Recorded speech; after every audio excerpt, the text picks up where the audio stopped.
আসসালামু আলাইকুম ওরহমতুল্লাহি ওবারাকাতুহু। সম্মানিত বন্ধুরা, আপনারা সবাই কেমন আছেন? আশা করি আল্লাহর রহমতে আপনারা খুবই ভালো আছেন। তো বন্ধুরা, আজ আমরা জানব এই ভিডিওতে স্বপ্নে মাছ দেখলে কি হয়। আমরা কিন্তু স্বপ্নে অনেকই মাছ দেখে থাকি। যেরকম কেউ ছোট মাছ দেখে থাকি, কেউ বড় বড় মাছ দেখে থাকি, কেউ মাছ খেতে দেখি বা কেউ মাছ ধরতে দেখি, কেউ পুঁটি মাছ দেখে থাকি। তা এই সব স্বপ্নের তাবির জানতে আমরা এই ভিডিওটা সম্পূর্ণ দেখার চেষ্টা করব ইনশাল্লাহ। আর আমার চ্যানেলটা সাবস্ক্রাইব না করা থাকলে অবশ্যই চ্যানেলটা একটা সাবস্ক্রাইব করে পাশে থাকবেন ভাইজান। আর আমার ব্যাখ্যা পুরো ইসলামিক ব্যাখ্যা, আমার কোনো আমার মনের ব্যাখ্যা নাই। যেটা আমি বলবো সেটা পুরো কিতাবের মধ্যে আছে, যেটা আমি বলবো পুরো কিতাবের মধ্যে ব্যাখ্যা আছে। তা ভাইজান, স্বপ্ন তিন প্রকার। একটা শয়তানি ওয়াসওয়াসা, যেটা শয়তানের তরফ থেকে দেখানো হয়।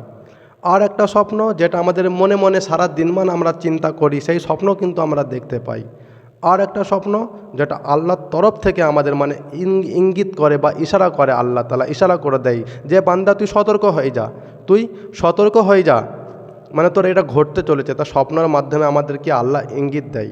তা সেই জন্য আমাদের স্বপ্নের ব্যাখ্যা অত্যন্ত গুরুত্বপূর্ণ ভাইজান। স্বপ্নর ব্যাখ্যা জানার অত্যন্ত গুরুত্বপূর্ণ। তা আমরা স্বপ্ন দেখলে যাকে তাকে আবার বলা যাবে না স্বপ্ন। সে যদি উল্টো পাল্টা ব্যাখ্যা করে, তা আল্লাহর তরফ থেকে যদি সেই স্বপ্নটা হয়ে থাকে, তাহলে সেই উল্টো পাল্টা ব্যাখ্যাটা তার জীবনে ঘটবে। তা সেই জন্য আমরা স্বপ্ন দেখলে সরাসরি আমরা ডাইরেক্ট ইউটিউবে চলে আসব, কিংবা আমার গ্রামে যদি ভালো আলেম থাকে সেই আলেমের কাছে যাব। তা ভাইজান, স্বপ্নে যদি কেউ তাজা মাছ দেখে থাকে, স্বপ্নে তাজা মাছ দেখা, ইহা স্বপ্ন দর্শনকারী বহুত পরিমাণে সম্পদ পাওয়ার ইঙ্গিত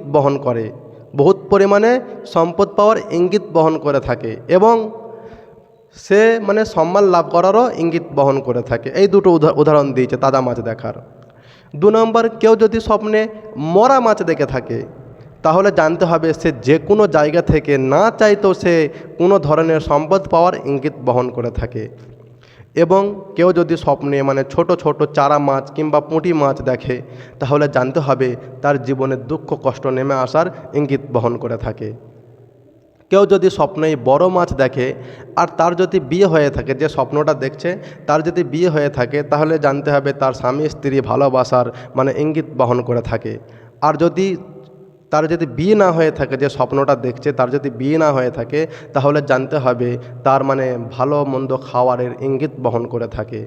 এবং কেউ যদি স্বপ্নে মাছ ধরতে থাকে আর তার যদি বিয়ে হয়ে থাকে, যদি কেউ স্বপ্নে ধরেন দেখছেন যে আমি মাছ ধরছি স্বপ্নের মধ্যে, আর আপনার যদি বিয়ে হয়ে থাকে, তাহলে জানতে হবে সেই বাড়িতে সন্তান আসার ইঙ্গিত বহন করে। এবং যদি তার বিয়ে না হয়ে থাকে, তাহলে জানতে হবে তার দ্রুত বিয়ে হওয়ার ইঙ্গিত বহন করে থাকে। তার তাড়াতাড়ি বিয়ে হওয়ার ইঙ্গিত বহন করে, তার তাড়াতাড়ি বিয়ে হবে আর কি, এই ইঙ্গিত বহন করে। আর ভাইজান, কোনো মহিলা যদি স্বপ্নে মাছ ধরতে বা মাছ দেখে, তাহলে জানতে হবে, কোনো মহিলা যদি স্বপ্নে মাছ দেখে বা মাছ ধরতে দেখে, তাহলে জানতে হবে ভাইজান সে অনেক বাস্তব জীবনে অনেক সুখী আছে এবং সে সুখ শান্তি ভোগ করবে। এবং কোনো পুরুষ যদি স্বপ্নের মধ্যে মাছ ধরতে থাকে, তাহলে জানতে হবে তার কোনো কাজে সে সফল হতে পারবে না এবং তাকে ধৈর্য ধারণ করতে হবে। এবং কেউ যদি মাছের তরকারি দেখে বা মাছ খেতে দেখে, তদ্রূপ তার হাতে যে কোনো জিনিস ভালো জিনিস আসার লক্ষণ ইঙ্গিত বহন করে থাকে। তো বন্ধুরা, আজ ভিডিও এই পর্যন্তই। আরও